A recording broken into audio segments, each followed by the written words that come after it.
भुवनेश्वर में वायु प्रदूषण ह्रास करने को लगे एयर प्यूरीफायर सहर प्रमुख स्थान में एयर प्यूरीफायर लगाइबा लक्ष्य रखिंट भुवनेश्वर महानगर निगम कर्तृपक्ष। प्रथम फेज रे जयदेव विहार और एजी छकरे लगाइबा योजना रही एने सूचना देते बीएमसी मेयर सुलोचना दास। से कहते एक्यूआई को कम करने बीएमसी पदक्षेप नेउछि। एयर प्यूरीफायर लगाइबा नहीं पॉल्यूशन कंट्रोल बोर्ड सह कथबार्ता करा जायछि।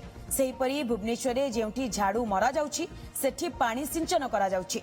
गोटिए गोटिए घरे 4 ରୁ 5 गाड़ी व्यवहार करबा अनुचित बोली कहचंती बीएमसी मेयर। लगातार सप्ताह हेब भुवनेश्वर विभिन्न अंचल में एक्यूआई खराब एवं अति खराब स्तर में रहुछि।